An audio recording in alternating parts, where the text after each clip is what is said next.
오늘 우리가 은혜 받으실 말씀은 이사야 26장 20절부터 27장 13절까지의 말씀입니다. 우리 다 같이 함께 합독하시겠습니다. 내 백성아 갈지어다.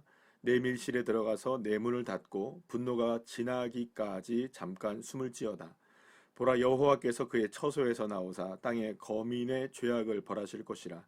땅이 그 위에 잦았던 피를 드러내고 그 살해당한 자를 다시는 덮지 아니하리이다.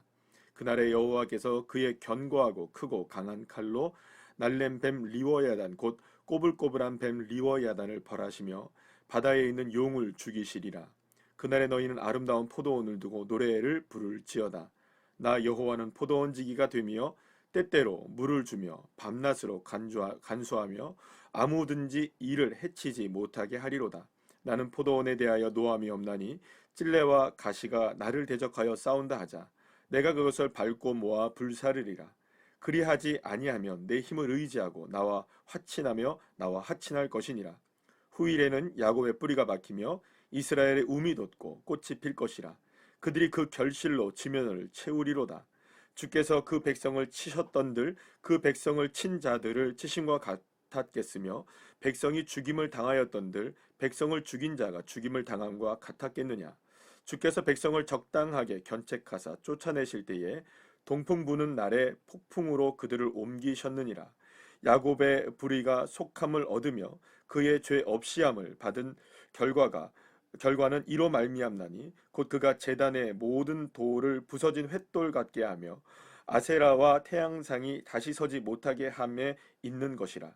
대저 견고한 성읍은 적막하고 거처가 황무하며 버림받아 광야와 같은즉 송아지가 거기에서 먹고 거기에 누우며 그 나뭇가지를 먹어 없이 하리라. 가지가 마르면 꺾이나니 여인들이 와서 그것을 불살를 것이라. 백성이 지각이 없으므로 그들을 지으신 이가 불쌍히 여기지 아니하시며 그들을 조성하신 이가 은혜를 베풀지 아니하시리라. 너희 이스라엘 자손들아, 그날에 여호와께서 창이라는 하수에서부터 애굽 시내에까지 과실을 떠는 것 같이 너희를 하나하나 모으시리라. 그날에 큰 나팔을 불리니 아수르 땅에서 멸망하는 자들과 애굽 땅에서 쫓겨난 자들이 돌아와서 예루살렘 성산에서 여호와께 예배하리라. 아멘. 할렐루야. 이사야 24장부터 27장까지는 이사야의 소묵시라고 불려지는 내용으로 이스라엘과 주변 나라들을 비롯한 전 세계적이고 전 우주적인 하나님의 통치가 이루어진다는 사실을 우리에게 말씀하고 있고, 그리고 마지막에 모든 것이 황폐하게 되어지고 모든 것들이 다 무너지는 그런 종말이 다가오게 될 것이라는 사실을 분명하게 말씀해주고 있는 말씀이라고 할 수 있습니다.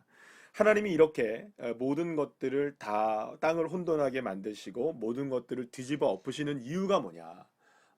그 이유는 이 모든 세상들이 죄악으로 너무나 관영하고 모든 것들이 전부 다 황폐화되었기 때문에 이제는 더 이상 이 세상이 세워질 이유가 없어서 결국에는 이 모든 것들을 무너뜨리시겠다고 말씀하고 있는 것이죠. 그러면 그 무너짐을 통하여서 하나님이 다시금 세우시기를 원하시는 게 무엇이냐는 것은 굉장히 중요합니다.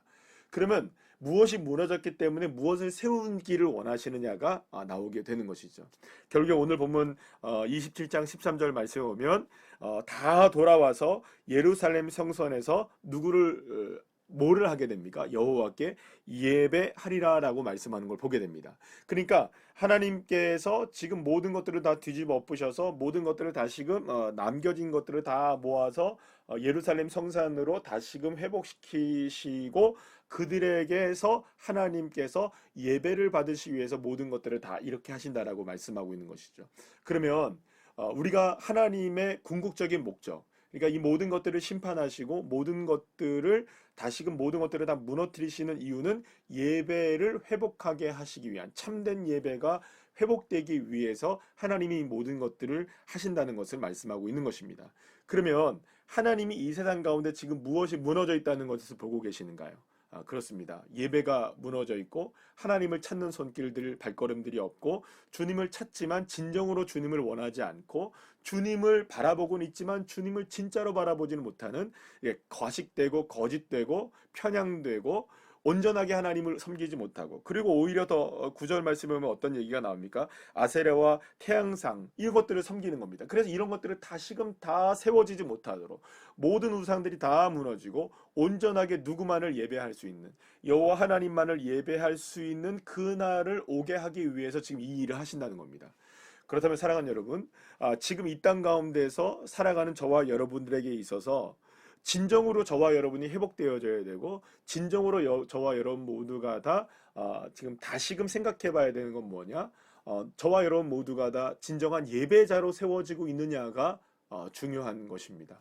결국엔 하나님이 세우시기를 원하시는 건 뭐냐? 참된 예배자를 세우시기 위하여서 이 모든 일들을 하신다면, 지금 오늘의 삶 속에서 저와 여러분이 진정한 예배자로 세워진다면 오늘 이 시간도 어떻게 되는 것입니까? 하나님의 나라가 이루어지게 되어지고 하나님의 뜻이 이루어지게 되고, 하나님께서 오늘 6절 말씀에서 말씀하시죠. 우미 돋고 꽃이 피게 되고 결실로 지면을 가득하게 되는 역사는 어떤 삶을 통하여서 일어나게 됩니까? 그렇죠. 예배의 회복을 통해서 일어나게 되는 것입니다. 자, 그렇다면 사랑하는 여러분, 도대체 예배란 무엇일까요? 무엇이 영과 진리로 예배를 드리는 것일까요? 예수님께서 사마리아 여인과 예배를 할 때 대화를 나누게 됩니다. 그때 이 사마리아 여인은 뭐라고 얘기하느냐? 우리 사마리아 사람들은 여기서 산당에서 예배를 드립니다. 그런데 이스라엘 사람들은 모두가 다 그렇게, 북이스라엘 사람들이었겠죠. 그 사마리아 사람들, 그 모든 사람들이 그렇게 예배를 드립니다. 근데 유다 쪽에 있는 사람들, 예루살렘에 있는 사람들은 어디서 예배를 드리냐? 예루살렘에서 예배를 드립니다 라고 얘기하는 겁니다. 그러면 어디서 예배를 드리는 게 진짜 예배입니까? 이곳 산당에서, 사마리아에서 예배를 드리는 것일까요? 아니면 예루살렘에서 성전에서 예배를 드리는 것이 참된 예배일까요? 라고 예수님께 묻습니다. 그때 예수님이 말씀하신 게 무엇입니까? 그때가 온다. 어느 때가 오냐? 영과 진리로 예배하는 때가 온다. 그러면 진짜 하나님께서 예배하는 것은 영과 진리의 예배라고 말씀하시는 건 뭐냐? 영으로 진리로 예배를 한다. 그럼 어떤 것일까요? 그것은 바로 하나님과 어디에서의 문제가 아니라, 장소의 문제가 아니고, 어떤 특정한 모습에 대한 문제가 아니라, 상황에 대한 문제가 아니라, 그 삶이, 그 상황, 그 인생이 과연 그곳에서 하나님과 함께 있느냐라는 것을 이야기하고 있는 것이죠. 그래서 사실은 영과 진리로 예배를 드린다는 것은 어떻게 무슨 뭐 정성을 다한다, 물론 그런 것들이 포함되지 않는 건 아니겠죠. 어떤 정성을 다하든지, 마음을 다하든지, 뜻을 다하든지, 그 순간에 내가 누구와 함께 있다는 것, 여호와 하나님이 나와 함께하고 계시고 내가 주님과 하나가 되기를 원하는, 그러니까 주님과 하나가 되는 그 작업, 그 모습이 무엇입니까? 결국에는 참 예배가 되는 것이고, 그것이야말로 진정한 예배, 영과 진리로의 예배가 되는 것이라고 말씀하고 계시는 것입니다.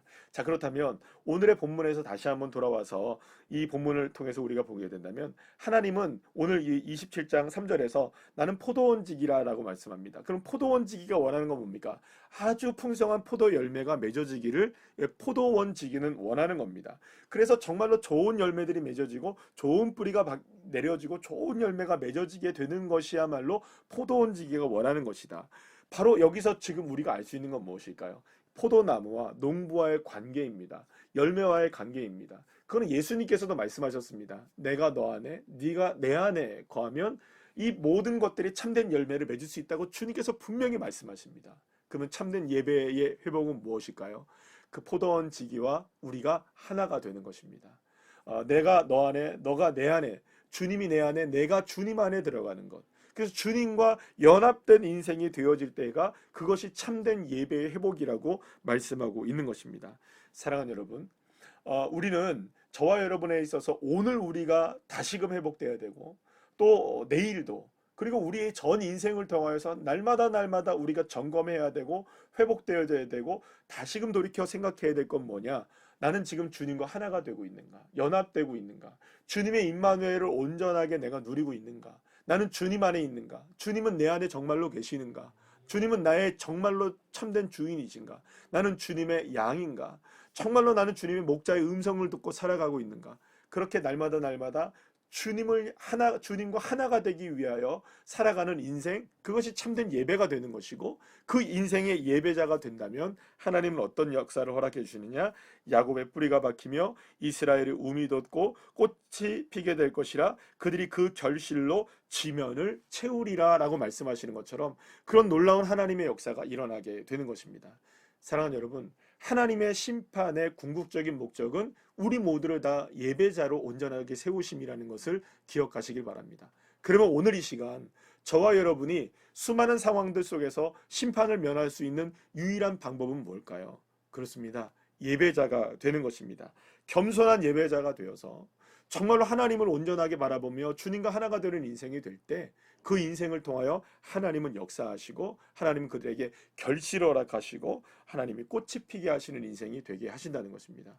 오늘 우리의 삶 가운데 이렇게 참된 예배자가 되므로 우리의 삶에 놀라운 하나님의 결실이 맺어지게 되는 믿음의 자녀들 한 분 한 분들 다 되시기를 간절히 축복합니다.